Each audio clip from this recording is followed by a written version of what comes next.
Hello and welcome. My name is Ross and I'm an immigration lawyer based here in Sydney, and welcome to another week of Crystalcast. First and foremost, thank you very much for tuning in. It is always lovely and a pleasure to have your company. If you do enjoy our podcast episodes, make sure that you do subscribe to this channel and click the like button so that we can deliver relevant immigration content each week. Now, it is quite a jam-packed episode this week. There's a number of things that I want to discuss. I do want to talk about the micro invitation rounds that have been happening in relation to general skilled migration visas, specifically talking about the 190 and 491 visas. I will be also having a conversation in relation to what it is like to be an education agent and a life of an education agent. So we do have a special guest today who's going to be joining us. And last but not least, I will also be discussing changes that relate to the employer nomination scheme. We have been covering these changes for quite some time, since the inception of the podcast, I believe. So I will be talking about those and giving you a bit of advice in relation to what you can do in the meantime if you are thinking about transitioning towards permanent residency via the employer nomination scheme. So once again, thank you very much for tuning in. Sit back and relax during this episode of Crystalcast. Now, since the announcement of the state and territory allocations for 190 and 491 visas, it has gone somewhat of it has become somewhat of a quiet process in terms of when will there be invitation rounds, how many invitation rounds are going to be held, and what sort of occupations are going to be invited to apply for these particular visas. So for those who do not know, a 190 visa allows individuals to apply via Skill Select, and you would need to be nominated by a state or a territory where you reside, or perhaps if you are an offshore applicant. Whereas a 491 visa, very similar process, however, it is based on regional area. So the best way to remember what is a regional area, just remove Sydney, Melbourne or Brisbane. So just in terms of the invitation rounds, what we have noticed, and also based on feedback from other practitioners as well, states and territories are indeed holding invitation rounds, but given the small allocation of numbers for this particular financial year, we seem to be having sort of micro invitation rounds as opposed to invitations where you get hundreds, if not maybe thousands of invitations per round. Now, with the ACT, it seems to be that the invitation round happens every couple of weeks, where about 10 or 20 invitations are being issued. With South Australia, there have been a couple of micro invitation rounds held, and most states are sticking. So the pattern that we found is that most states are sticking to their critical sectors. So the common denominator here is that each state and territory has announced what their critical sector is going to be, or what their critical sectors will be for this particular financial year, and the nominations tend to apply to those particular sectors. So in light of that, what can we take away from it? Well, the good news is it means that the invitation, or you could be receiving an invitation at any time. So that's the good news. But with that also comes a little bit of responsibility in terms of ensuring that all of your documents are up to date. So what I would be doing if I'm an applicant would be checking whether my skills assessment is still valid, whether my English language test is still valid, whether I have all the documents, and most importantly, ensuring that I haven't overclaimed my points. So things such as ensuring that the partner, if you are in de facto relationship, has relevant skills assessment in English language, ensuring that you have claimed correct points for your test, correct points for your occupation, and that where required, all of your employment experience has been assessed by the relevant skills assessment authority. Now, in terms of skills assessments, At the moment, the processing time appears to be consistent, which is good, with VETASES unfortunately taking the longest to process. However, in having said that, do keep in mind VETASES assesses most professional and trades occupations. Now, whilst it's not possible generally to expedite an application based on the fact that you would like to lodge an expression of interest, there may be circumstances where it's possible for you to expedite your skills assessment if there is a milestone that's coming up. So, for example, your 45th birthday or some sort of other milestone which may render you ineligible for general skill migration in the future. As always, it's best to seek advice from a professional. So therefore, if you do have any questions, you are more than welcome to get in touch with us.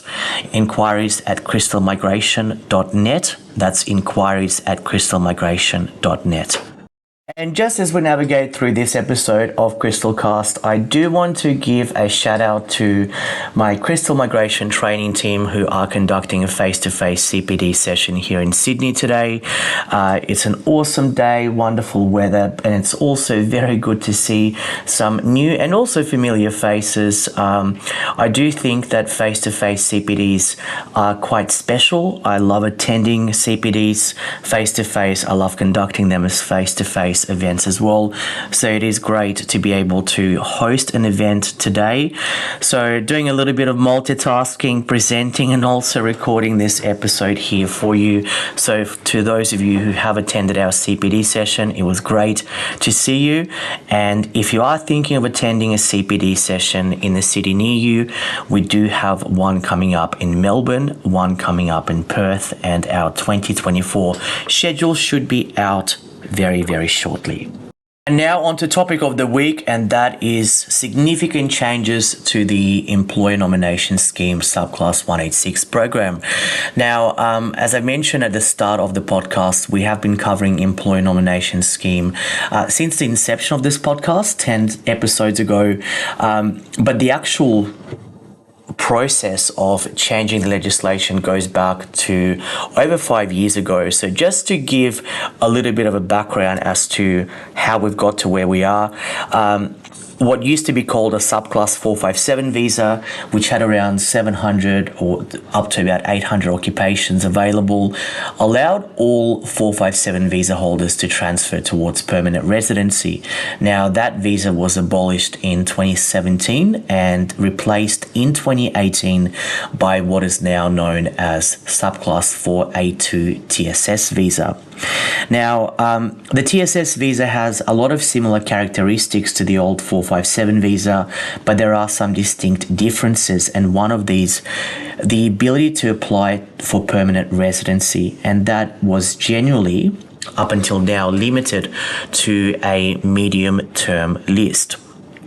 So if your occupation was on the short-term list, or if the occupation did not fall on the list, or if you were on a labour agreement stream, then the chances were that you were not eligible for permanent residency.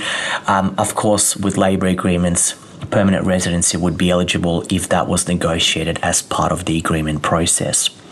Now, when the TSS visa was introduced in 2018, it did work for a couple of years. Then the world and Australia has plunged into COVID-19 pandemic, which meant that the essence of the 482 visa, which was to ensure that we kept on rotating the skills and getting the skills that we need versus training local labour force, has changed. We have seen a significant decline in immigration, and we've seen a significant, what I would call, skills crisis. You know, I don't think it's fair to say that there's a skills shortage. I think that there is a skills crisis. I speak with employers, I speak with registered migration agents and lawyers, and I'm being told that there is skills crisis across all industries. Now, last year the government has attempted to patch things up by introducing an instrument whereby if you were in Australia, you being the applicant in Australia during the concession period from 1 February 2020 up until 14th of December 2021, for 12 months. And once you have worked for your employer on a qualifying visa, being either a 457 or a 482 visa, that would render you eligible for permanent residence.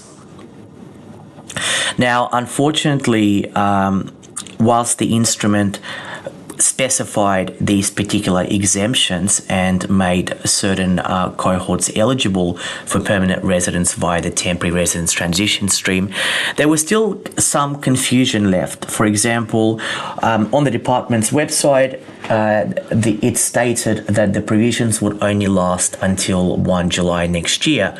So basically what that meant is that unless you were able to meet the 3-year requirement, which is mandatory to transition towards permanent residency via the employer nomination stream, you would not be eligible.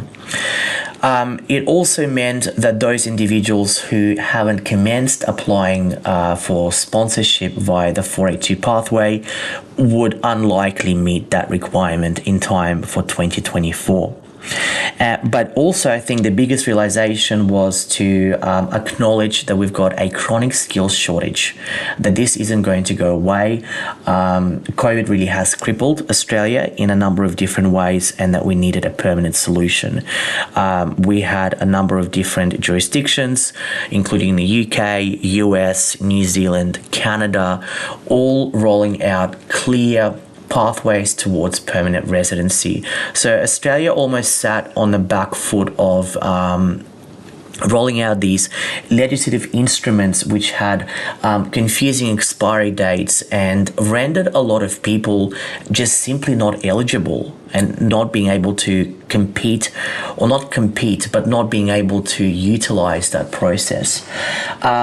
The government has acknowledged that it was a problem or an issue, and from the 25th of November this year, subject to the passage of legislation, which I'm sure we'll cover extensively once it becomes available, the individuals, so at the moment, the individuals who hold a qualifying visa, that is a 482 or a 457, would be eligible to transition towards permanent residency after working with their employer for a period of 2 years.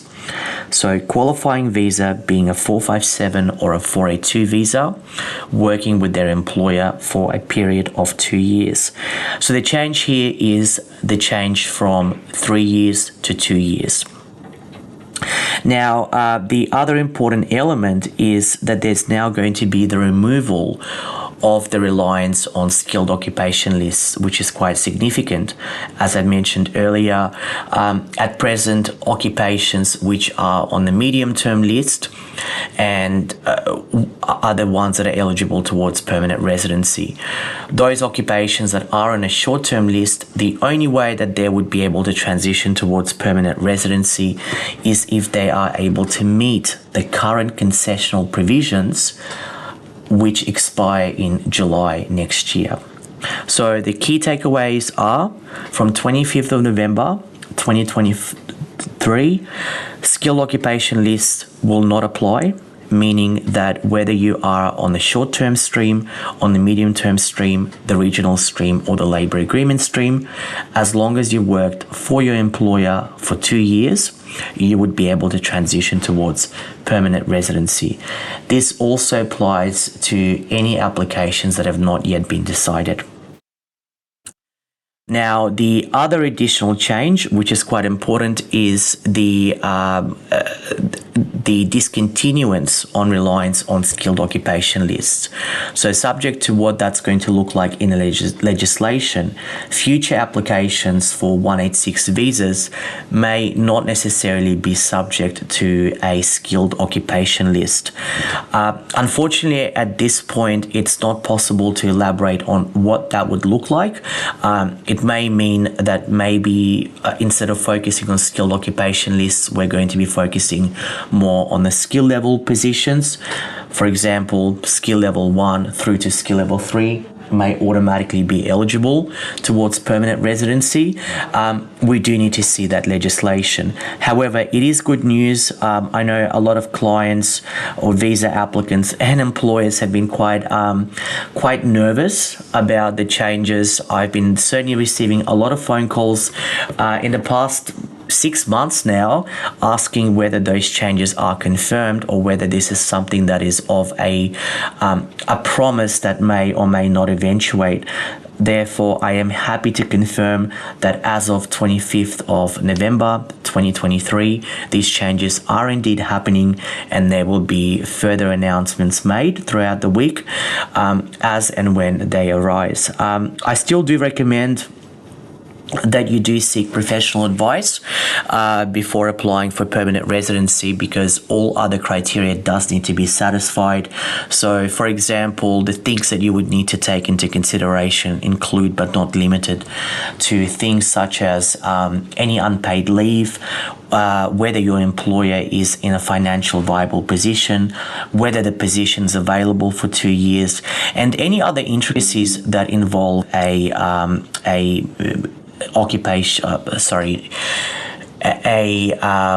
visa for a 186 stream. So therefore, definitely do seek advice, and hopefully we will see more applications lodged via the employer nomination stream. I've always been a big supporter of the employer nomination program, and I think given the fact that we are having these what I call micro invitation rounds at the moment, it's certainly nice to see that there is I suppose a glimmer of hope to those individuals who are thinking or who are planning to become a permanent resident in the near future. And that hope will become a reality to most individuals from 25th of November this year. We will bring more changes as and when they arise. Rafael Jacobsen, good to have you here on the podcast. Oh, same. Thanks for having me. No problem. Tell me a little bit about yourself. For a thing, I am Brazilian and I've been in Australia since 2010, so it's about 13 years ago. Yeah. When I first arrived in Sydney as a student, as an international student myself, to study my first education outside of Brazil. And that's when it all started, and here we are, 2023, and I am on the other side as an educational agent. Yeah, so education agents, I've dealt with a number of them before. Yeah. It's a very interesting job. What's it like to be an education agent? Tell me a day in an education agent's world. Oh, it's quite thrilling, to be fair, because it's every day we're dealing with some of our clients and some issues with part of their life in Australia. So we got clients coming from Brazil at the very beginning in Latin America, dealing with the very first steps of Australia. So they're dealing since going to their accommodation, work, school. So everything is brand new. And we got a lot of them. They pretty much had the same status as I had. That was probably the first time they left the country. Yeah. So everything is kind of a mystery, even though for us, we've been here for 15 years or so. Yeah. It looks like bread and butter. For anyone just coming as a first time, everything is new, everything's pretty scary, and it's a second language for them. So being as an educational agent, we just join them on every single step in Australia as an assistant, and sometimes even a counselor, or more support and all that. So we just break the barriers. Only the professionals, sometimes we end up just making like really good connections with them. It's because they're far from the family, they have no friends here, and they also see as this professional that is helping them throughout all the steps. Exactly. As something pretty dearly to them. And it's a very gratificating profession, just go into that sense. Yeah, I would imagine. But obviously, of course, we had COVID-19, and Australia had very tough laws around it. We had, border closures, and that would have impacted students. What's it like now? Is it picking up? Is it getting better? Yeah, we are now, several states are already recording the highest numbers of enrollment and visas from the Australian student visas in Brazil. So we are already at the pre-COVID numbers back. Some of the states are already reporting numbers even bigger than the pre-COVID. That's when you say from 2019. That's awesome. That's really, really good. And in terms of an education agent, I know that you do visas. What else can you expect from an education agent? Oh, well, an education agent, we're specialized. Let's say that the very beginning of education agent, we're specialized in just finding them education in Australia. Yes. Like tailored education. So we're going to assess like the student experience, the student interests, and just connect them with the right provider in Australia. That could be either a higher education institute, that could be a vocational institute, or even a language institute. Yes. Okay, excellent. And if you were to give advice to anyone that wants to travel to Australia, what would that be? I would say, first thing, get an educational agent. This is a huge advantage they have, which is like, not many people know, but the majority of educational agents, such as Hello Australia, we do not charge fees. This is just a service. It's like, it's good to open up to everyone. Why educational agents doesn't charge fees? Because we pretty much paid by the schools to provide that assistance to the students. Yeah. So the student itself enrolling directly to the school or enrolling to educational agent, he'll pay exactly the same fees.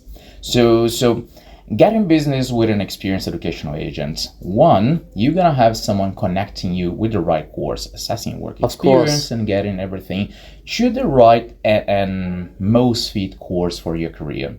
Yep. Second, you're gonna have all the support throughout your journey in Australia, and this is very important. It can be like something really tough as medical or any other stuff which is really serious, or very simple stuff. We deal with questions sometimes like, where's the Brazilian party here this week? Where's all that? Which exactly. is part of the things. We got like several departments just focus on assisting them on everything, including that. Exactly. And one final question. I know you said you've been in Australia for 13 years. What's the one thing that surprised you about Australia when you arrived? It's really easy to fall in love for this place. That is the surprise. It's so different from anything you ever been, but you feel comfortable really fast. It's like it's a really international environment, and being an international in an environment like this, it's kind of it could be really cold as a big city as Sydney, where it's exactly the opposite. So you feel really comfortable, you feel really welcome to everyone. You go like to the places here and you feel welcome by the locals, by the international and everyone. So Australia is really surprising about this. Oh, that's excellent. Well, Rafael, thank you so much for being on our podcast episode, and we'll hope to speak with you again soon. Oh, definitely. Thanks you so much. Thanks so much, Rafael. Alrighty. And that's all that we have time for today. This concludes our 10th episode of Crystal Cast. So once again, thank you very much for your undivided attention, for joining me each week as we continue to navigate through this interesting world of Australian immigration landscape. I look forward to seeing you in the same place, same time next week. Have a good weekend and take care.